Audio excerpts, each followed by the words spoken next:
আমার সন্তান জন্মালো মৃত।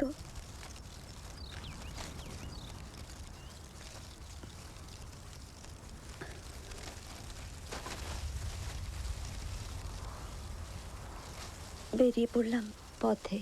তারপর কত তীর্থ, কত পথে, গাছতলায় কত দিন কাটালাম।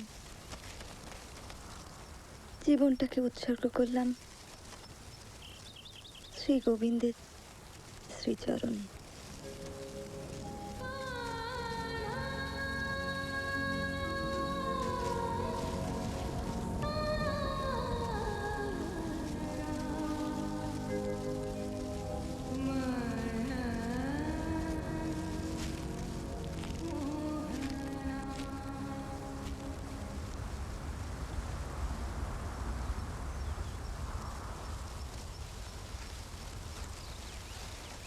নতুন গোসাই, যেদিন আমার মৃত সন্তানটিকে জলে ভাসিয়ে দিয়েছিলাম সেদিনই তো আমি মরে গেছি।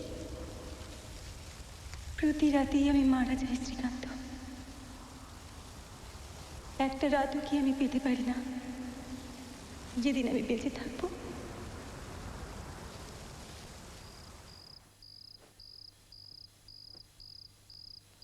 চলে যাচ্ছ গোসাই? হ্যাঁ, কাল ভোরেই রওনা দেব। জানতাম যাবে। সহ্য করতে পারলে না তো আমার কাহিনী? না কমল, আমি যাচ্ছি কারণ আমার বর্মায় ফেরার সময় হয়ে গেছে। বর্মায়? কলকাতায় ফিরে তারপর বর্মায় যাব। আমার সম্বন্ধে ধারণা তোমার পাল্টে গেছে তো?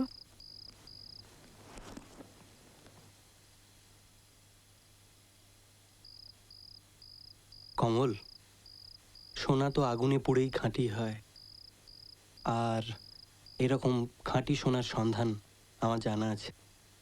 ও তাই? সত্যি কি কাউকে তাহলে তুমি ভালোবাসো? তুমি কি তাই ভাবো? আমার মনে হয় না। তোমার মনটা হলো আসলে বৈরাগীর মন, উদাসীনের মন। বন্ধন তুমি কখনো কোনো কালে নেবেই না। এখানেই কি তোমার সঙ্গে আমার মিল কমল? না গোসাই, তোমার ওই মন, ওর চেয়ে বড় অহংকারী জগতে আর কিছু আছে? এই দুদিনে তুমি আমার সম্বন্ধে এ ধারণা কেমন করে করলে কমল? তোমায় ভালোবেসেছি বলে। সত্যি? হ্যাঁ সত্যি। তাই তো বলি, চলো দুজনে পথে বেরিয়ে পড়ি। কিন্তু তোমার জপ তপ, তোমার কীর্তন, তোমার রাত্রি দিনের ঠাকুর সেবা, এসবের কি হবে বলো তো? এরা আমার আরো সত্যি, আরো সার্থক হবে।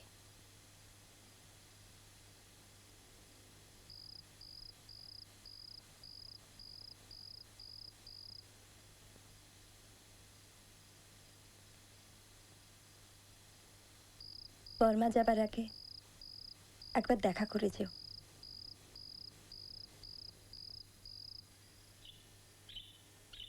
কলকাতার বাসায় ফিরে এলাম। ভাড়া করেছিলাম প্রথমবার বর্মা যাওয়ার আগে। একটা কথা বারবার মনে হচ্ছিল, আবর্জনার মতো ভালোবাসারও এই সমাজে কোনো জায়গা নেই।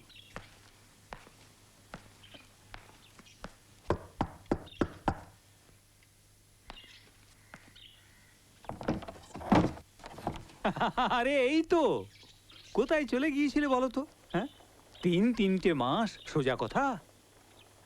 একটু দূরে, কাছেও বলতে পারেন। শিকার করতে? না, খোঁজে। তা কিছু পেলে নাকি ভায়া, মণিমুক্তা? পেয়েছি, তবে মণিমুক্ত নয়, খাঁটি সোনা। ও বাবা, সে তো মহামূল্যবান জিনিস। হ্যাঁ তা আমার 3 মাসের ভাড়াটা। হ্যাঁ, কালই ব্যাংক থেকে টাকা তুলে মিটিয়ে দেবো। আরও 3 মাসের অগ্রিম পাওয়া গেলে সংশয় কাটে। ঠিক আছে, তাই হবে। আপনাদের সব কুশল তো? ওই এই বয়সে বুড়ো বুড়িতে যেমন থাকা যায় আর কি। তোমার মাসিমার পায়ের ব্যথার জন্য আমাকে সর্বদাই ব্যস্ত থাকতে হয়। মালিশের তেলের এত দাম। ও ও হ্যাঁ, ভালো কথা, একটি লোক তোমার খোঁজে মাঝে মাঝে আসে। আমার খোঁজে? আমায় কি খোঁজ করবে? আমি তো বাহুন্ডুলে মানুষ। নাম তো ভাইয়া জিজ্ঞেস করে রাখিনি। তোমার কোনো পাওনাদার নয় তো? রসে, গন্ধে, সঙ্গীতে অনেকের কাছেই ঋণী, কিন্তু টাকা পয়সা কেউ পায় না। এই তামাকটা দিয়ে যা।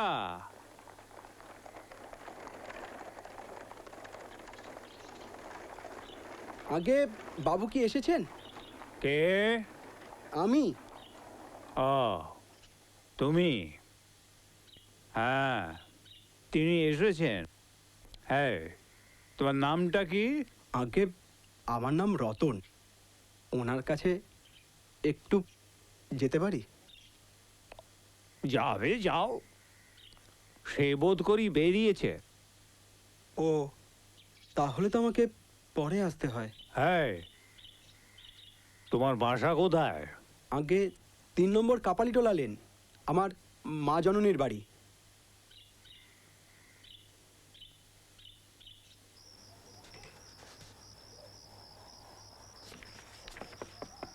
খোলা আছে। বাবু, রতন, তুই? আজ কয় মাস বারে বারে এসেছি, আপনার দেখা পাইনি। আজ যখন এসে শুনলাম আপনি ফিরে এসেছেন, একেবারে মাকে নিয়ে এসেছি। মাকে নিয়ে? হ্যাঁ, বাইরে গাড়িতে আছেন, আপনি তৈরি হয়ে চলুন। মনে হলো আর তোমাকে ছেড়ে থাকতে পারবো না, তাই এবার কলকাতাতেই একটা বাড়ি কিনলাম, সেখানেই থাকি। তুমি আমাকে ছাড়া এতদিন কোথায় ছিলে? গ্রামে, বৈষ্ণবীদের আখড়ায়। এ মা, শেষ পর্যন্ত ওখানে? সেখানে কে তোমার সেবা করলো? কমললতা। কমললতা? সে কি খুব সুন্দর? তুমি আরো সুন্দর। তবে কি সে জাদু জানে? কমললতা কীর্তন গায়। আর সেই কীর্তন শুনেই তুমি ওখানেই থেকে গেলে।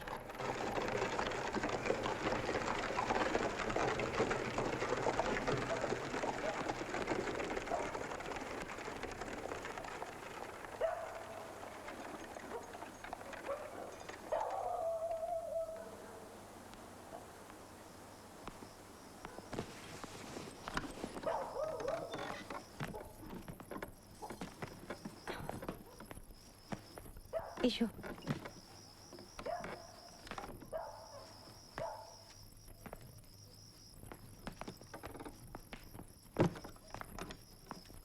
রতনের সঙ্গে গিয়ে দক্ষিণের ঘরটা গুছিয়ে দাও।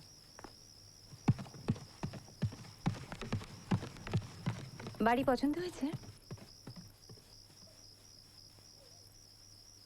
চলো, উপরে চলো।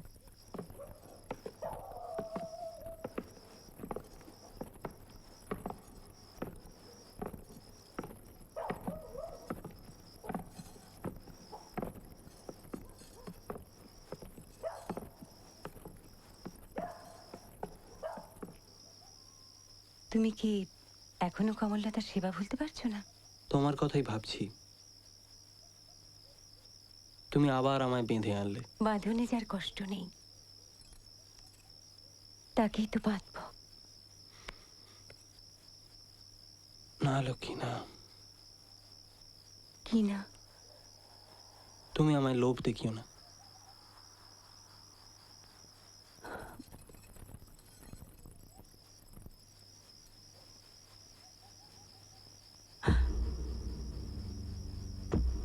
লক্ষ্মী,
God.